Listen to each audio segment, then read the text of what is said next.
Olá, tudo bem? Espero que sim. Vamos para a nossa leitura bíblica? Livro de Êxodo, capítulo 1. Os israelitas no Egito. Estes são os nomes dos filhos de Israel que se mudaram para o Egito com Jacó, cada um com sua família: Ruben, Simeão, Levi, Judá, Issacar, Zebulon, Benjamim, Dan, Naftali, Gade e Azer. Ao todo, desceram ao Egito 70 descendentes de Jacó, incluindo José, que já estava lá. Com o tempo, José e seus irmãos morreram e toda aquela geração chegou ao fim. Mas seus descendentes, os israelitas, tiveram muitos filhos e netos. Multiplicaram-se tanto que se fortaleceram e encheram a terra. Por fim, subiu ao poder no Egito um novo rei que não sabia coisa alguma sobre José. O rei disse a seu povo: Vejam, agora o povo de Israel é mais numeroso e mais forte que nós. Precisamos tramar um plano para evitar que se tornem ainda mais numerosos. Se não o fizermos e houver guerra, eles se unirão aos nossos inimigos, lutarão contra nós e depois fugirão desta terra. Assim, os egípcios nomearam capatazes para dirigir o trabalho do povo. Sob pressão, os israelitas construíram Pitom e Ramsés, duas cidades que serviam de centros de armazenamento para o faraó. Porém, quanto mais eram oprimidos, mais os israelitas se multiplicavam e se espalhavam, e mais preocupados os egípcios ficavam. Por isso, os egípcios os forçavam com crueldade a trabalhar pesado. Tornaram a vida deles amarga, obrigando-os a preparar argamassa, produzir tijolos e fazer todo o trabalho nos campos. Eram cruéis em todas as suas exigências. O faraó, rei do Egito, deu a seguinte ordem às parteiras hebreias Sifrá e Puá: quando ajudarem as hebreias a dar à luz, prestem atenção durante o parto. Se for menino, matem o bebê. Se for menina, deixem que viva. Mas as parteiras temiam a Deus e se recusaram a obedecer à ordem do rei. Assim, deixaram os meninos viver. Então o rei do Egito mandou chamar as parteiras e lhes perguntou: por que fizeram isso? Por que deixaram os meninos viver? As mulheres hebreias não são como as egípcias, responderam as parteiras ao faraó. São mais vigorosas e dão à luz com tanta rapidez que não conseguimos chegar a tempo. Deus foi bondoso com as parteiras, e os israelitas continuaram a multiplicar-se, tornaram-se cada vez mais fortes. E, porque as parteiras temeram a Deus, ele deu a cada uma delas a sua própria família. Então o faraó deu a seguinte ordem a todo o seu povo: lancem no rio Nilo todos os meninos hebreus recém-nascidos, mas deixem as meninas viver. Capítulo 2. O nascimento de Moisés. Por essa época, um homem e uma mulher da tribo de Levi se casaram. A mulher engravidou e deu à luz um menino. Viu que era um bebê lindo e o escondeu por 3 meses. Quando não conseguia mais escondê-lo, pegou um cesto feito de juncos de papiro e o revestiu com betume e piche. Acomodou o bebê no cesto e o colocou entre os juncos à margem do rio Nilo. A irmã do bebê ficou observando a certa distância para ver o que lhe aconteceria. Pouco depois, a filha do faraó desceu ao Nilo para tomar banho, e suas servas foram caminhar pela margem do rio. Quando a princesa viu o cesto entre os juncos, mandou sua serva buscá-lo. Ao abrir o cesto, a princesa viu o bebê. O menino chorava e ela sentiu pena dele. Deve ser um dos meninos hebreus, disse ela. Então a irmã do menino se aproximou e perguntou à princesa: a senhora quer que eu chame uma mulher hebreia para amamentar o bebê? Quero, respondeu a princesa. A moça foi e chamou a mãe do bebê. A princesa disse à mãe do bebê: leve este menino e amamente-o para mim, eu pagarei por sua ajuda. A mulher levou o bebê para casa e o amamentou. Quando o menino cresceu, ela o levou de volta à filha do faraó, que o adotou como seu próprio filho. A princesa o chamou de Moisés, pois disse: eu o tirei da água. Moisés foge para Midian. Anos depois, já adulto, Moisés foi visitar seu povo e descobriu que eles eram forçados a realizar trabalhos pesados. Durante sua visita, viu um egípcio espancar um hebreu, um homem de seu povo. Olhou para todos os lados e, não avistando ninguém por perto, matou o egípcio. Em seguida, escondeu o corpo na areia. No dia seguinte, quando Moisés saiu novamente para visitar seu povo, viu 2 hebreus brigando. "Por que vocês estão espancando seu amigo?" perguntou Moisés ao que havia começado a briga. O homem respondeu: "Quem nomeou o nosso príncipe e juiz? Vai me matar como matou o egípcio?" Moisés teve medo e pensou: "Com certeza, todos já sabem o que aconteceu." E, de fato, o faraó tomou conhecimento do que havia acontecido e tentou matar Moisés, mas ele fugiu e foi morar na terra de Midian. Quando chegou a Midian, estabeleceu-se junto a um poço. O sacerdote de Midian tinha 7 filhas, que foram ao poço tirar água e encher os bebedouros para o rebanho de seu pai. Então alguns pastores chegaram e as expulsaram de lá. Moisés, porém, defendeu as moças e tirou água para o rebanho delas. Quando as moças voltaram para seu pai, Reuel, ele lhes perguntou: "Por que voltaram tão cedo hoje?" Elas responderam: "Um egípcio nos defendeu dos pastores.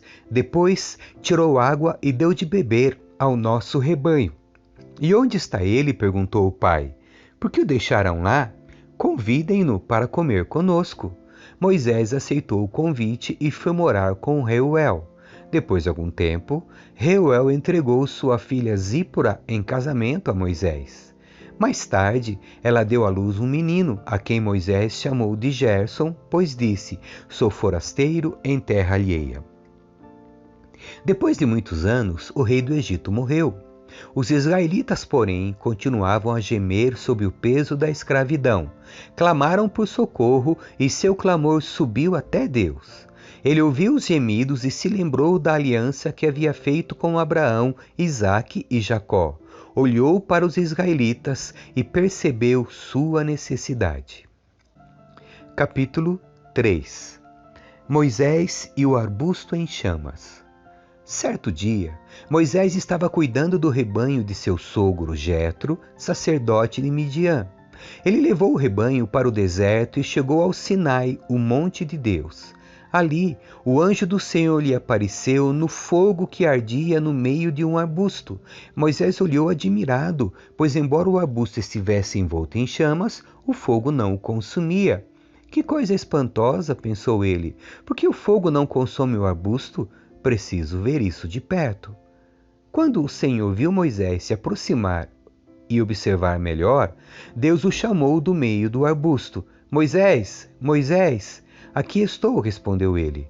"Não se aproxime mais", o Senhor advertiu. "Tira as sandálias, pois você está pisando em terra santa. Eu sou o Deus de seu pai, o Deus de Abraão, o Deus de Isaque e o Deus de Jacó." Quando Moisés ouviu isso, cobriu o rosto, porque teve medo de olhar para Deus. Então o Senhor lhe disse: "Por certo, tenho visto a opressão do meu povo no Egito. Tenho ouvido seu clamor por causa de seus capatazes. Sei bem quanto eles têm sofrido. Por isso, desci para libertá-los do poder dos egípcios e levá-los do Egito a uma terra fértil e espaçosa. Uma terra que produz leite e mel com fartura, onde hoje habitam os cananeus, os hititas, os amorreus, os ferezeus, os heveus e os jebuseus. Sim, o clamor do povo de Israel chegou até mim, e eu tenho visto como os egípcios os tratam cruelmente. Agora vá, pois eu o envio ao faraó. Você deve tirar meu povo Israel do Egito." Moisés, porém, disse a Deus: "Quem sou eu para me apresentar ao faraó? Quem sou eu para tirar o povo de Israel do Egito?" Deus respondeu: "Eu estarei com você. Este é o sinal de que eu sou aquele que o envia. Depois que você tirar o povo do Egito, vocês adorarão a Deus neste monte." Moisés disse a Deus: se eu for aos israelitas e lhes disser, o Deus de seus antepassados me enviou a vocês, eles perguntarão, qual é o nome dele? O que devo dizer? Deus respondeu a Moisés: eu sou o que sou. Diga ao povo de Israel, eu sou, me enviou a vocês. Deus também instruiu Moisés: diga ao povo de Israel, o Senhor Deus de seus antepassados, o Deus de Abraão, o Deus de Isaque, o Deus de Jacó, me enviou a vocês. Esse é o meu nome para sempre, o nome pelo qual serei lembrado de geração em geração. Agora vá e reúna os líderes de Israel. Diga-lhes que Javé, o Deus de seus antepassados, o Deus de Abraão, Isaque e Jacó, lhe apareceu e disse: tenho observado atentamente e vejo como os egípcios os têm tratado. Prometi libertá-los da opressão no Egito e levá-los a uma terra que produz leite e mel com fartura, onde hoje habitam os cananeus, hititas, amorreus, ferezeus, heveus e os jebuseus. Os líderes de Israel aceitarão sua mensagem. Em seguida, você e eles se apresentarão ao rei do Egito e lhe dirão: o Senhor, o Deus dos hebreus, veio ao nosso encontro. Agora, pedimos que nos permita fazer uma viagem de 3 dias ao deserto para oferecermos sacrifício ao Senhor nosso Deus. Eu sei que o rei do Egito não os deixará ir, a não ser que uma mão poderosa o force. Por isso, levantarei minha mão e ferirei os egípcios com todo tipo de milagres que farei no meio deles. Então, por fim, o faraó os deixará ir. Farei que os egípcios sejam bondosos com os israelitas, e assim vocês não sairão do Egito de mãos vazias. Toda mulher israelita pedirá de suas vizinhas egípcias e das mulheres que as visitam artigos de ouro e prata e roupas caras, com as quais vestirão seus filhos e suas filhas. Desse modo, vocês tomarão para si as riquezas dos egípcios. Capítulo 4. Sinais do poder do Senhor. Moisés respondeu: e se não acreditarem em mim ou não quiserem me ouvir? E se disserem, o Senhor nunca lhe apareceu? Então o Senhor lhe perguntou: o que você tem na mão? Uma vara, respondeu Moisés. Jogue-a no chão, disse o Senhor. Moisés jogou a vara no chão e ela se transformou numa serpente. Moisés fugia dela, mas o Senhor lhe disse: estenda a mão e pegue-a pela cauda. Moisés estendeu a mão e pegou a serpente, e ela voltou a ser uma vara. Então o Senhor lhe disse: faça esse sinal aí, e eles acreditarão que o Senhor, o Deus de seus antepassados, o Deus de Abraão, o Deus de Isaque e o Deus de Jacó, de fato lhe apareceu. O Senhor também disse a Moisés: agora coloque a mão dentro do seu manto. Moisés colocou a mão dentro do manto e quando a tirou, ela estava como lepra, branca como a neve. Coloque a mão dentro do manto outra vez, disse o Senhor. Moisés colocou a mão dentro do manto outra vez e quando a tirou, ela estava tão saudável quanto o resto do corpo. Disse ainda: se eles não acreditarem em você e não se deixarem convencer pelo primeiro sinal, serão convencidos pelo segundo. E se não acreditarem em você nem o ouvirem depois desses 2 sinais, tire um pouco da água do rio Nilo e derrame-a sobre a terra seca. Quando o fizer, a água do Nilo se transformará em sangue na terra. Moisés, porém, disse ao Senhor: ó Senhor, não tenho facilidade para falar, nem antes nem agora, nem falaste com teu servo. Nem agora que falaste com teu servo. Não consigo me expressar e me atrapalho com as palavras.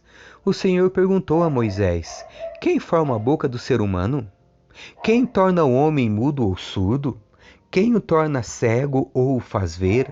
Por acaso não sou eu o Senhor? Agora vá. Eu estarei com você quando falar e o instruirei a respeito do que deve dizer. Por favor, Senhor, suplicou Moisés, envia qualquer outra pessoa. Então o Senhor cirou com Moisés e lhe disse: e quanto a seu irmão Arão, levita? Sei que ele fala bem. Veja, ele está vindo ao seu encontro e se alegrará em vê-lo. Fale com ele e diga as palavras que ele deve transmitir. Estarei com vocês dois quando falarem e os instruirei a respeito do que devem fazer. Arão falará por você diante do povo. Ele será seu porta-voz e você será como Deus para ele. Leve com você a vara e use-a para realizar os sinais que eu lhe mostrarei. Moisés volta ao Egito. Moisés voltou à casa de Jetro, seu sogro, e lhe disse: Por favor, permita-me voltar ao Egito para procurar meus parentes. Nem sei se ainda vivem. Vá em paz, respondeu Jetro. Antes de Moisés partir para Midian, o Senhor lhe disse: Volte ao Egito, pois todos que queriam matá-lo já morreram. Então Moisés tomou sua mulher e seus filhos, montou-os num jumento e voltou para a terra do Egito. Levava na mão a vara de Deus. O Senhor disse a Moisés: Quando chegar ao Egito, apresente-se ao faraó e faça todos os milagres para os quais eu o capacitei. Contudo, endurecerei o coração dele para que se recuse a deixar o povo sair. Você dirá ao faraó: Assim diz o Senhor, Israel é meu filho mais velho. Ordenei que você deixasse meu filho sair para me adorar. Mas, uma vez que você se recusou, matarei seu filho mais velho. No caminho para o Egito, no lugar onde Moisés e sua família haviam parado a fim de passar a noite, o Senhor o confrontou e estava prestes a matá-lo. Mas Zípora pegou uma faca de pedra e circuncidou seu filho. Com o prepúcio, tocou os pés de Moisés e lhe disse: Agora você é para mim um marido de sangue. Quando disse um marido de sangue, estava se referindo à circuncisão. Depois disso, o Senhor deixou Moisés. O Senhor tinha dito a Arão: Vá ao deserto ao encontro de Moisés. Arão foi, encontrou Moisés no monte de Deus e o saudou com um beijo. Moisés contou a Arão tudo que o Senhor havia ordenado que ele dissesse e falou também sobre os sinais que deveria realizar. Então Moisés e Arão voltaram ao Egito e convocaram uma reunião com todos os líderes de Israel. Arão lhes comunicou tudo que o Senhor tinha dito a Moisés, que realizou os sinais diante deles. O povo de Israel se convenceu de que o Senhor tinha enviado Moisés e Arão. Quando ouviram que o Senhor se preocupava com eles e tinha visto seu sofrimento, prostraram-se e o adoraram. Amém. Deus abençoe você. Tchau.